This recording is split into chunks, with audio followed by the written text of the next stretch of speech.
si la gestion du président Éric Ngoundété est opaque, il fallait le dire. Mais ce n'est pas la veille maintenant que vous allez violer l'article 82 de votre statut de règlement intérieur. Non. Je demanderai au PH. C'est à lui et à lui seul capable de dire, de mettre fin à ces élucubrations stériles et vaines qui veulent nous conduire vers une session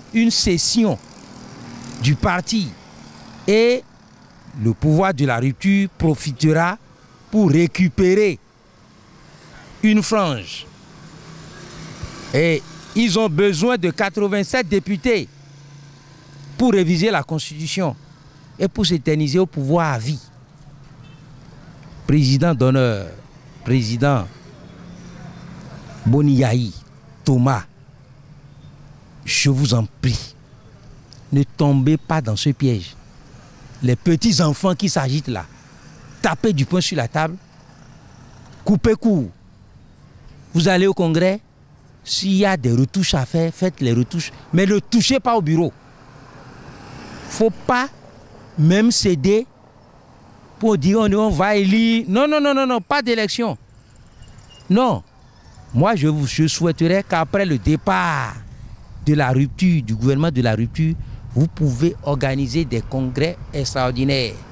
Et là, s'il faut toucher le bureau, vous allez toucher le bureau. Mais qu'on ne touche pas le bureau. Nous, bas peuple. Mais vous voulez nous laisser à qui?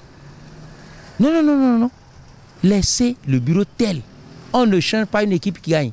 Si, tant est que il y avait Rodop et il a été timide et que le vice-président aussi n'a rien dit, tous les autres vice-présidents qui représentent les départements, les 12 départements, n'ont rien dit.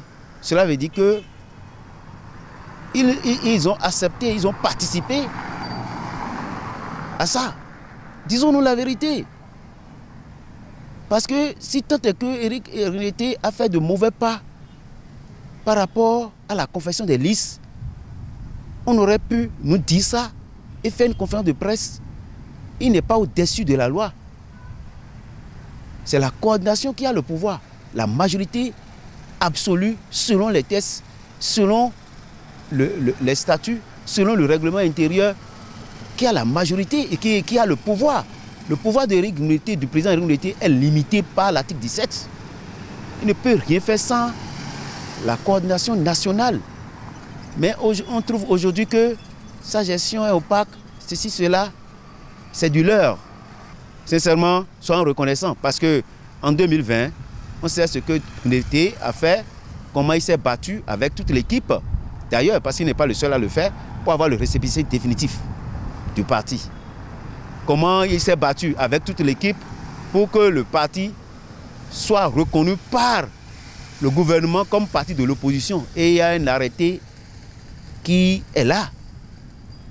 C'est grâce à son management, sa stratégie, son stratagème politique que nous avons pu avoir 28 députés. Lui seul, il en a bénéficié combien? Un seul. Un seul. Et les 27 autres. Hein? Donc ne soyons pas... Soyons reconnaissants envers Dieu. Nous soyons reconnaissants. Et je vais finir pour dire que s'ils vont prendre des résolutions bizarres au Congrès, cela ne va que rattraper tout le monde, parce qu'il y a un décret là qui le consacre comme chef de l'opposition. Maintenant, si on arrive à le mettre de côté, et alors qu'on n'a pas le contenu de ce décret jusqu'à présent, même lui-même qui est bénéficiaire, selon les investigations, dit qu'il n'est même pas en possession de ce décret. Qu'est-ce qu'on a mis dans ce décret? On ne le sait pas.